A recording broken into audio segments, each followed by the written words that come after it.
In late August 1944, as Allied armies surged across France with a speed few had anticipated, a briefing at Supreme Allied headquarters took on an unusually tense tone.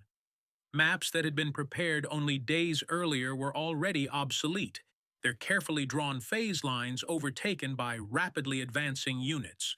When Dwight Eisenhower reviewed the latest situation reports, the scale of the transformation became impossible to ignore. The Allied advance was no longer unfolding according to any established timetable. Roads once marked as contested were now clear. German formations expected to resist for weeks had vanished in days. When these developments were discussed with Winston Churchill, the reaction was immediate and sobering. This was not simply a successful breakout. It was a fundamental shift in the character of the campaign. According to those present, the conclusion was clear. This changes everything. For Eisenhower, the moment carried enormous weight. As Supreme Commander, his responsibility extended beyond battlefield success to the stability of the entire Allied coalition. The advance across France was exceeding even optimistic projections, raising questions that went far beyond tactical victory. Logistics, coordination, and political balance were now under strain. Supply planners warned that fuel consumption was reaching critical levels. Air commanders struggled to keep pace with fast-moving ground units. Liaison officers reported growing difficulty maintaining contact between armies advancing at uneven speeds. Eisenhower understood that the very success of the operation threatened to outstrip the system designed to sustain it. Churchill, observing from London and during consultations with Eisenhower, shared both admiration and concern. The collapse of German resistance in France was a triumph, but it also created strategic uncertainty. Victory was coming faster than expected, and that speed carried risks no one had fully prepared for. Churchill viewed the situation through a broader lens. He had long favored bold action, yet he was acutely aware of the dangers of overextension. The British Prime Minister worried that rapid advances could expose Allied forces to sudden reversals if German reserves regrouped or if supply lines faltered. Memories of earlier campaigns where momentum had been lost through overreach weighed heavily on his thinking. The question was no longer how to break out of Normandy, but how to manage success without losing control. Churchill pressed Eisenhower on whether the advance could be sustained and at what cost. The German army appeared to be collapsing, but appearances in war were often deceptive. A defeated enemy could still strike hard if given the opportunity. Eisenhower shared these concerns, though his position forced him to balance them against undeniable results. German command structures in France were disintegrating. Entire units surrendered without orders. Defensive lines dissolved before they could be established. Intelligence reports indicated widespread confusion among German commanders, many of whom could not determine where the front actually lay. From a purely military perspective, the opportunity was extraordinary. Yet Eisenhower knew that Allied unity depended on careful coordination between American, British, and other forces. An advance that benefited one army at the expense of overall balance could undermine the coalition at a critical moment. The discussion between Eisenhower and Churchill reflected this tension. Both men recognized that the war in Western Europe had entered a new phase. The assumptions that had guided planning since D-Day were no longer reliable. Timetables, phase lines, and supply forecasts all required reassessment. The question was not whether the Allies were winning, but how they would manage a victory that was arriving faster and more chaotically than expected. Decisions made in the coming days would determine whether momentum could be harnessed or whether it would create vulnerabilities the enemy could exploit. By the end of the briefing, one fact was undeniable. The Allied advance across France had moved beyond incremental progress and into something far more fluid and unpredictable. For Eisenhower and Churchill alike, the realization was profound. The campaign they thought they were fighting had already changed, and the choices ahead would shape not just the liberation of France, but the entire course of the war in Western Europe. As the implications of the advance sank in, Eisenhower and Churchill turned from astonishment to calculation. The pace of events demanded decisions that had not been expected until much later in the campaign. Allied planning since the invasion of Normandy had assumed a hard-fought, methodical push across France, marked by pauses to consolidate gains and rebuild supply lines. What was unfolding instead resembled a pursuit, not a breakthrough. German forces were retreating faster than intelligence estimates had predicted, abandoning equipment and positions before Allied units could even engage them. For Eisenhower, this raised a central question. Should the Allies adapt their strategy to exploit this collapse, or should they slow the advance to preserve control? Churchill pressed for clarity. Speed had delivered opportunity, but opportunity without structure could turn dangerous. Logistics quickly became the focal point of concern. Nearly all Allied supplies still flowed through the Normandy beaches, stretched hundreds of miles behind the front. Ports essential for sustaining a deep advance, particularly Antwerp, remained unusable. Fuel consumption soared as armored and mechanized units raced eastward. Supply officers warned that existing systems could not support unlimited momentum. Eisenhower understood these warnings well. He had spent much of his career grappling with the realities of coalition logistics, and he knew that no army, no matter how successful, could outrun its supply base indefinitely. Churchill, who had seen British forces suffer from overextension earlier in the war, shared this anxiety. The collapse of German resistance was welcome, but it could not be allowed to pull the Allies into a situation they could not sustain. At the same time, intelligence reports painted a picture of German disarray that was difficult to ignore. Communications between German units were fragmenting. Orders from higher command arrived too late to matter. Entire formations were retreating without coordination, leaving gaps that Allied forces exploited almost by accident.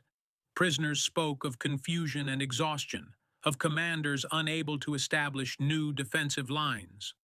To Eisenhower, this suggested a fleeting moment of vulnerability. If pressed relentlessly, the German army in the West might never recover its footing. Churchill was keenly aware of this possibility. He had long believed that wars were decided by moments when the enemy's cohesion cracked, and he feared that hesitation now could squander such a moment. Yet both men also understood that the Allied coalition imposed constraints no single nation could ignore. British and American forces advanced at different speeds, under different command traditions. Political considerations loomed alongside military ones. A rapid, unbalanced advance risked deepening tensions within the alliance, particularly if one army surged far ahead while others struggled to keep pace.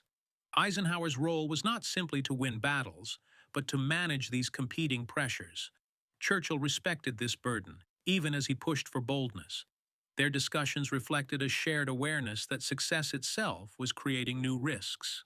By the end of their review, Eisenhower and Churchill agreed on one thing.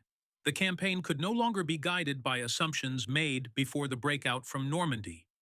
The situation demanded flexibility, constant reassessment, and difficult trade-offs. Momentum had opened doors, but it had also exposed vulnerabilities that could not be ignored. Whether the Allies would lean into speed or reassert control remained undecided, but the stakes were clear. The war in Western Europe was accelerating beyond the comfort of planners, and the decisions made in this moment would determine whether that acceleration led to decisive victory or unforeseen danger.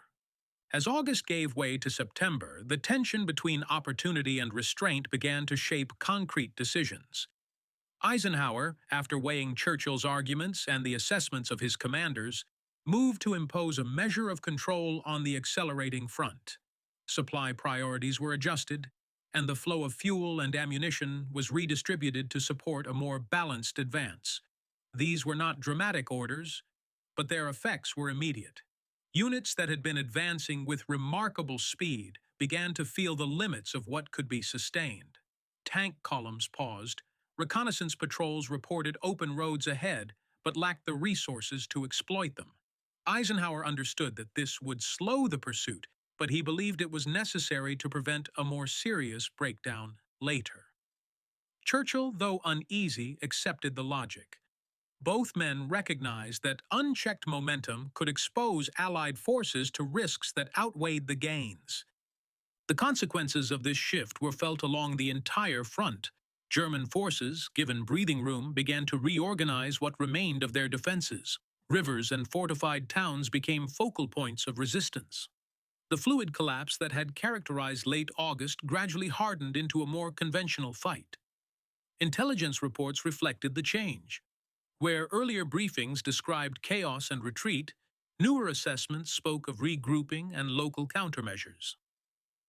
Eisenhower watched this development with mixed emotions.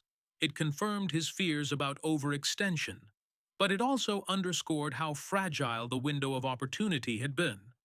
Once momentum was checked, it could not easily be restored to its earlier intensity. Churchill viewed the slowing advance with a sense of frustration tempered by realism.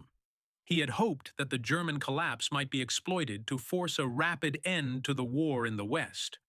Instead, the conflict was settling into another phase of hard fighting. Yet Churchill also recognized that the Allied position remained fundamentally strong. France was largely liberated, German losses were immense, and the strategic initiative firmly belonged to the Allies. The question was no longer whether victory would come, but how quickly and at what cost.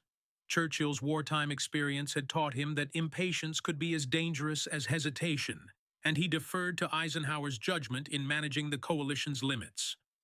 Within Allied headquarters, the debate continued in quieter forms. Staff officers revisited assumptions about modern warfare, mobility, and supply.